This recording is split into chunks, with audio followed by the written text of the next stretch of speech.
नमस्कार प्यारे बच्चों, कैसे हैं आप सभी। उम्मीद करता हूं सभी स्वस्थ होंगे, ठीक होंगे और आपकी पढ़ाई भी सुचारू रूप से चल रही होगी। प्यारे बच्चों, आज हम जो यशपाल जी द्वारा रचित लखनवी अंदाज है उसे हम लोग वन शॉट में कंप्लीट करने जा रहे हैं। तो जल्दी से सेशन से जुड़ जाइए।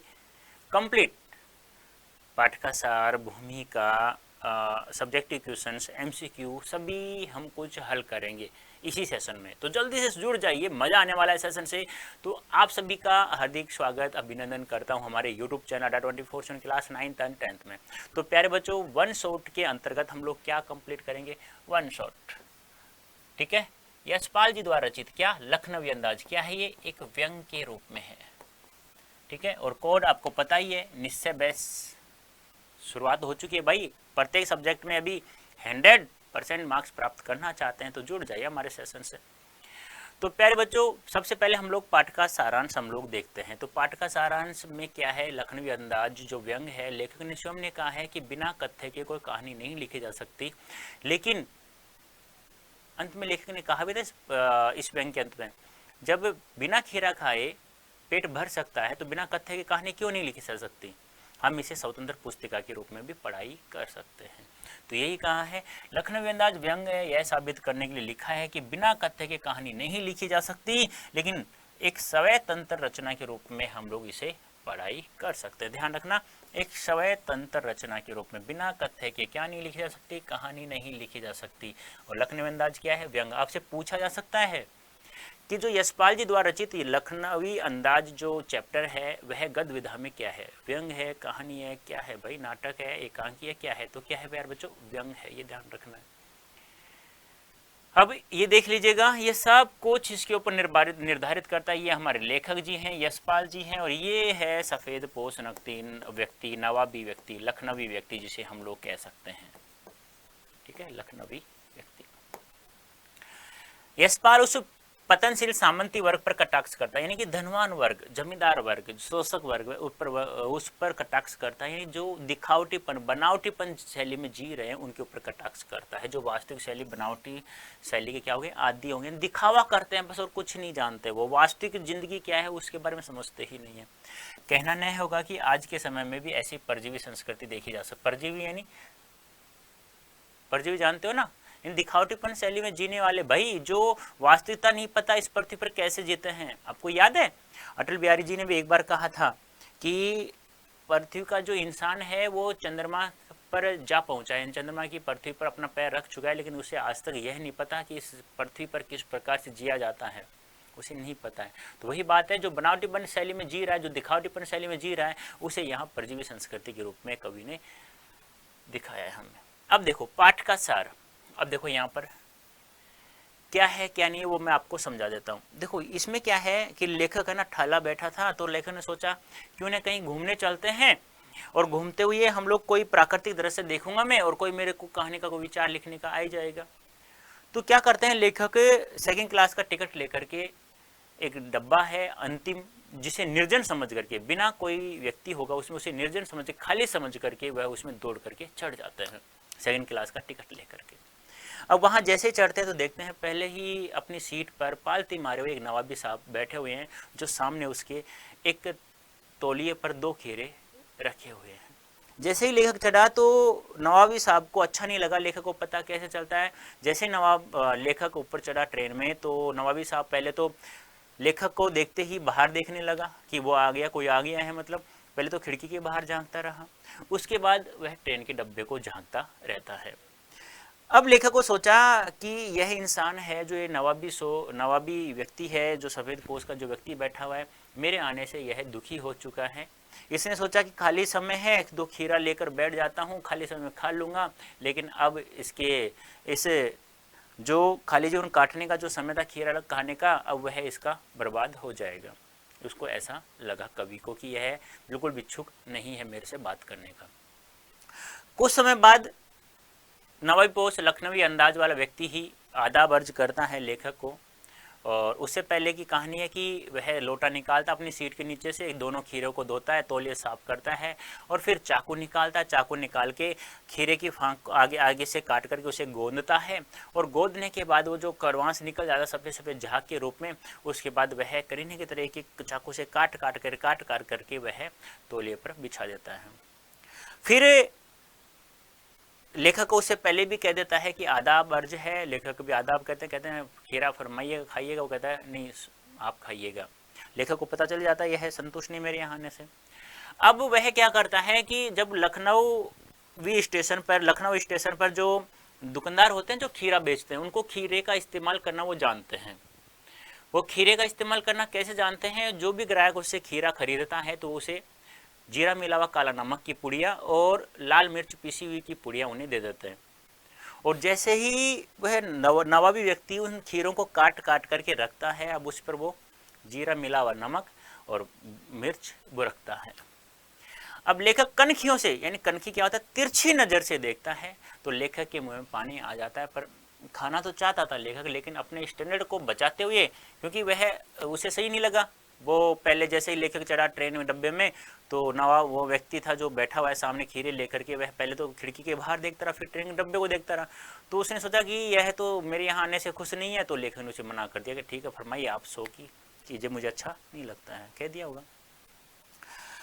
अब जो नवाबी साहब है जैसे ही खीरा खाना स्टार्ट करता है तो क्या करता है, वो खीरे को उठा एक फांक को मुँह तक ले गया, नाक तक ऐसे ले जाता है, उसे सूंघता है, गले में पानी आया उसे गिटकता है और खीरे की फांक को बाहर फेंक देता है। ऐसे प्रत्येक फांक को गले तक मुँह तक ले गया, सूंघा, पानी आया, गिटकार, फांक को फेंक दिया। ऐसे प्रत्येक खीरे की फांक को वह फेंक देता है।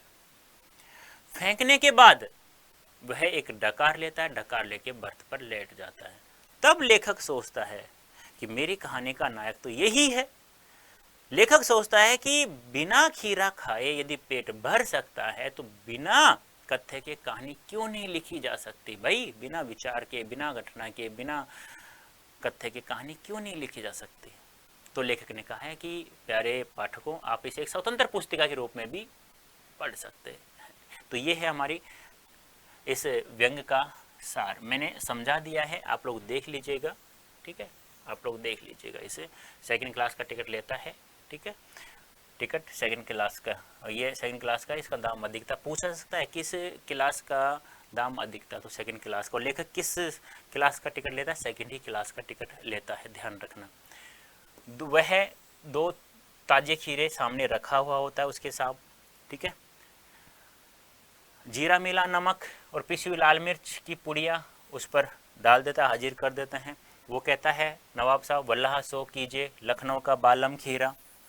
लेखक उसे क्या कहता है, फिर कहता है मैदे पर जरा कमज़ोर है, किबला सोख फरमाइए। लेकिन लेखक उसे मना कर देता है। उसने फांक को सूंघा और बाहर फेंक दिया और पानी का घूंट आया उसे पेट में उतार लेता है।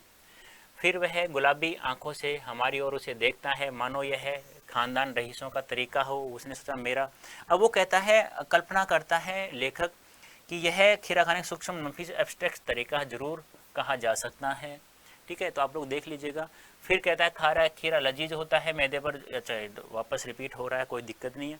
अब खीरे के सुगंध और स्वाद से कल्पना आपका पेट भर सकता है, डकार मार के सो गया। तो बिना विचार घटना पात्रों की एक कहानी क्यों नहीं लिखी जा सकती भाई, इसे लेखक ने इसे व्यंग रूप में लिख दिया है, ठीक है। अब है प्यारे बच्चों क्वेश्चन आंसर देख लेते हैं हम लोग इससे। लेखक को नवाब साहब के किन हाव भावों से महसूस हुआ कि वे उनसे बातचीत करने के तनिक भी, तनिक यानी बिल्कुल भी, तनिक क्या होता है, बिल्कुल भी उत्सुक नहीं है। क्यों लगता है भैया ऐसा, क्योंकि जैसे ही लेखक ट्रेन के डब्बे में चढ़ा तो वह पहले तो खिड़की के बाहर देखता रहा, फिर डब्बे को झांकता रहा, तो लेखक को पता चल गया। जब लेखक सेकंड क्लास के डिब्बे में चढ़ा तो देखा उसमें एक नवाब साहब पहले से ही पालते मारे बैठे थे। लेखक को देखकर नवाब साहब के चिंतन में व्यवधान पड़ा, अर्थात उनके मन में असंतोष छा गया। उन्होंने लेखक से बातचीत करने की पहल नहीं की। लेखक की ओर देखने के बजाय वे अनजान बनकर खिड़की से बाहर देखते रहे। कुछ देर बाद वे डिब्बे की स्थिति को देखने लगे। इन हाव भावों को देखकर लेखक को महसूस हुआ, प्रतीत यानी महसूस एक ही बात है, हुआ कि नवाब साहब उनसे बातचीत करने के इच्छुक नहीं है, यानी तनिक भी इच्छुक नहीं है। नवाब साहब ने बहुत ही यत्न से, यत्न यानी प्रयत्न से खीरा काटा। यत्न एक कैसे बिल्कुल सावधानी से भी कह सकते हैं हम लोग। उस पर नमक मिर्च बुरका, अंततः सूंघकर ही खिड़की से बाहर फेंक दिया। उन्होंने ऐसा क्यों किया होगा? उनका ऐसा करना कैसे स्वभाव इंगित करता है? खानदानी रईस खानदान भाई, बताया था मैंने आपको। तो नवाब साहब बनावटीपन शैली में जी रहे हैं, उसको पता नहीं है कि खीरा खाने से पेट भरता है कि दिखाओ बनावटीपन शैली में जीने से नहीं भरता, लेकिन फिर भी वो ऐसा करता है क्योंकि वे अपने आप को एक खानदानी रईस बताकर अपना प्रभाव जमाना चाहता होगा। और हम ऐसा भी कह सकते हैं कि खीरे को खाने की इच्छा या सामने वाले यात्री के सामने अपनी झूठी साख बनाए रखने के लिए नवाब साहब ने खीरे को काटकर उस पर नमक जीरा लाल मिर्च छिड़क कर खाने की सोची और फिर उन्हें खाने के लिए होठों तक ले गया, सूंघा, फिर उन्हें बाहर फेंक दिया। नवाब साहब के अनुसार जीत उसके दिखावे की हुई, अतः इसी इरादे से उसने खीरे को फेंका। नवाब साहब के इस स्वभाव से ऐसा लगता है कि वो बनावटी जिंदगी में जीते हैं।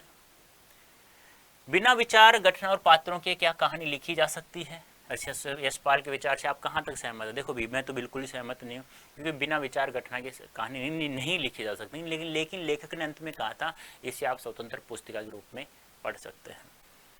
लेखक का मानना है या हमारे मत के अनुसार विचार घटना और पात्रों की भी कहानी लिखी जा सकती है, क्योंकि कहानी लिखने के लिए ये तीन बातें महत्वपूर्ण होती हैं। वैसे बिना घटना के कहानी का कथानक आगे नहीं बढ़ सकता, इसलिए मैं लेखक के इन विचारों से पूर्णतः सहमत नहीं हूँ। देखो यहाँ पे है ना, हमारे मत के लेखक का मानना या हमारे मत के अनुसार बिना विचार घटना के पात्रों के कहानी नहीं लिखी जा सकती है। वैसे लेखक का मानना भी है, यहाँ पे हम लोग इसे ऐसे डायरेक्ट भी कह सकते हैं कि एक बात हम लोग यहाँ समझना इसे अच्छे से कि लेखक का मानना है कि कहानी लिखी जा सकती है। भाई जिसे स्वतंत्र पुस्तिका में लिखा है, लेकिन ध्यान रखना हमेशा इस कथन को भी न लिखो तो कोई दिक्कत नहीं है, लेकिन डायरेक्ट लिखना लेखक के अनुसार, ऐसे ही लिख देना, इसको काट करके थोड़ा लिख देना, लेखक के अनुसार या किसी व्यक्ति के अनुसार, किसी भी कवि के अनुसार बिना घटना विचार पात्रों के अनुसार कहानी नहीं लिखी जा सकती है, ये ध्यान रखना। वास्तव में कहानी किसी घटना विशेष का वर्णन ही तो है, अतः हम कह सकते हैं कि लेखक का यह कथन नहीं कहानी के ऊपर क्या है, एक व्यंग के रूप में उन्होंने लिखा है। आप इस निबंध को और क्या क्या नाम देना चाहेंगे? क्या क्या नाम देंगे? खानदानी रईस, दिखावेपन की शान, झूठी शान, नवाबी शान, खानदानी रईस आदि नाम इसे दे सकते हैं। ठीक है, अब देखो, अब आते हैं हमारे एमसीक्यू। तो जल्दी से बता दो आंसर क्या होगा। नवाब साहब ने खीरे की तैयारी के बाद उसका क्या किया? खा गया, खिड़की से बाहर फेंक दिया, नवाब साहब को दे दिया, इनमें से कोई नहीं। तो क्या किया नालायक ने? खिड़की से बाहर फेंक दिया। लेखक कनखियों से किसकी ओर देख रहे थे? कनखी क्या होता है? तिरछी नजर से, तिरछी नजर से खिड़की की तरफ, घर की तरफ, स्टेशन की तरफ, नवाब साहब की तरफ। तो किसकी तरफ देख रहे थे वो? नवाब साहब की तरफ देख रहे थे। लेखक कनखियों से किसकी ओर देख रहे थे? तिरछी नजरों नवाब साहब की तरफ देख रहे थे कि ये है ना मेरे यहाँ आने से बिल्कुल भी खुश नहीं है। खाली बैठे कल्पना करते रहने की पुरानी आदत किसकी थी? तो किसकी थी? लेखक की थी भाई, सीधी सी बात है। ध्यान देखो, मैं थोड़ा जल्दी से आप लोगों को बता रहा हूँ, फास्ट चल रहा हूँ, वो इसलिए चल रहा हूँ प्यारे बच्चों क्योंकि मैंने बहुत अच्छे से आप लोगों को जीवन परिचय, पाठ का सार, पाठ की भूमिका और डेस्क्रिप्टिव क्वेश्चंस करवा दिए हैं। ठीक है, अब आप लोग मुझे इनका आंसर बताइए जल्दी। तो बताइए फोर्थ क्वेश्चन का आंसर क्या होगा? अकेले सफर का वक्त काटने के लिए नवाब साहब ने क्या खरीदा था? यानी क्या खरीदा भी नवाब साहब ने अकेले सफर काटने के लिए? अखबार खरीदा, पुस्तक खरीदी, खीरा खट्टा, पत्रिका खरीदी। तो क्या खरीदा है? खीरा खरीदा। और कितने? 2। ये आपको ध्यान में रखना है। लेखक ने नवाब साहब से खीरा न खाने का कारण क्या बताया? नवाब साहब से खीरा न खाने का कारण क्या बताया? उन्हें खीरा पसंद नहीं है, पेट भरा हुआ है, इच्छा नहीं है, इनमें से कोई नहीं। तो बताइए लेखक ने नवाब साहब को खीरा न खाने का कारण क्या बताया? कि उन्हें खीरा पसंद नहीं है या इच्छा नहीं है? बताइए जल्दी से। तो क्या नहीं है? वो कहता है कि इच्छा नहीं है, आप खाइए। पसंद तो था, गले में पानी आया था जब उसने जीरा मिला और नमक और लाल मिर्च बुड़क रहा था ना, तो पानी आया था। लेखक के मन में भी इच्छा हुई थी। बताया गया है, चैप्टर में भी है क्या, कि जब नवाब साहब खीरे पर जीरा मिला हुआ नमक और लाल मिर्च बुरक रहा था तो लेखक के गले में पानी आ गया था। अब तुम्हारे भी तो नहीं आ गया ना, मुझे बता देना, आ गया हो तो ले आना भाई, सस्ते होंगे 30-40 रुपए किलो, खाइएगा। नवाब साहब ने खीरों को खिड़की से बाहर क्यों फेंका भाई? अमीरी दिखाने के लिए, पेट भरने के कारण, तबीयत खराब होने के कारण, या इनमें से कोई नहीं? तो अमीरी दिखाने के लिए उसने खीरे को बाहर फेंक दिया। नवाब साहब ने खीरों की फांक का क्या किया? खिड़की से बाहर फेंक दिया, लेखक को दे दिया, खा गए, या बच्चे को दे दिया? तो क्या कर दिया नालायक नवाब साहब ने? खिड़की से बाहर फेंक दिया।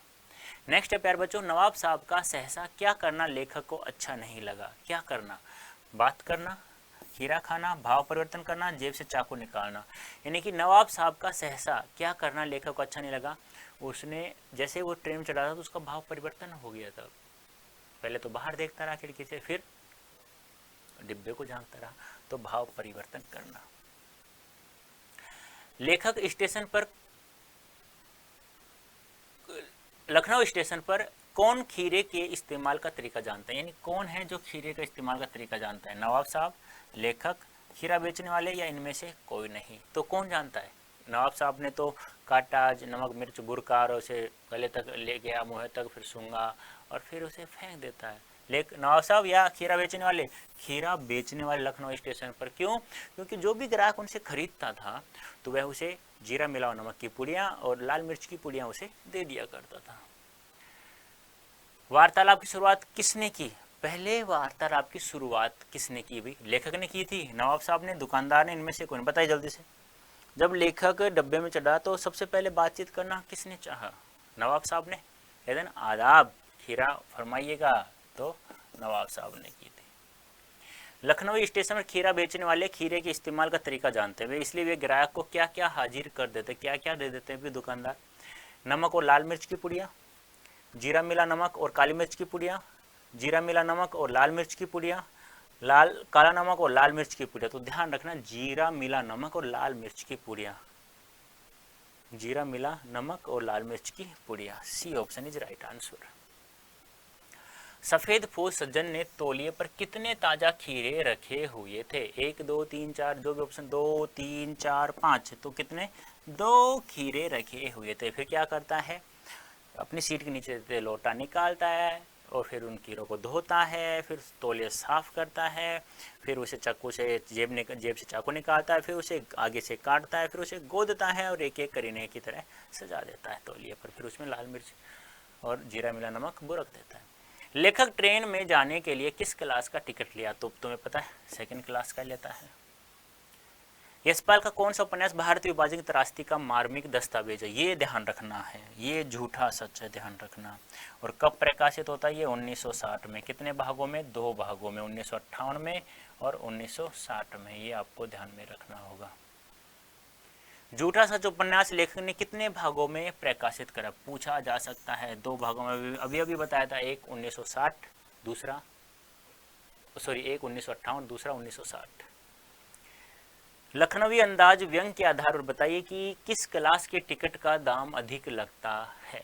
बताइए, 2nd class, 1st class, AC class या 3rd क्लास? तो लेखक किस क्लास का टिकट लिया? 2nd क्लास का। और महंगा भी किसका था, दाम अधिक भी किसका था? 2nd क्लास का था प्यारे बच्चों। लखनवी अंदाज में जिस बालम खीरे का जिक्र किया गया वह खीरा किस शहर का बताया गया था? यानी जो खीरा खरीदा था ना, नवाब साहब के सामने 2 खीरे रखे हुए थे, तो किस शहर का उस खीरे को बताया गया? लखनऊ का बालम खीरा जरा मैदे पर जोर डालता है। लखनवी अंदाज में आया नफासत शब्द का अर्थ बताएं। नफासत बहुत अच्छा शब्द है, कोमलता, बढ़िया, स्वच्छता या शिष्टता। नफासत क्या होता है? तो स्वच्छता होता है। ध्यान रखना, बहुत अच्छा शब्द है और बहुत महत्वपूर्ण है एग्जाम दृष्टि से। अब आया नजाकत। नजाकत से भी संभालिए का, कोमल है वो, ये ध्यान रखना है। तो नजाकत का अर्थ क्या होता है? कोमलता।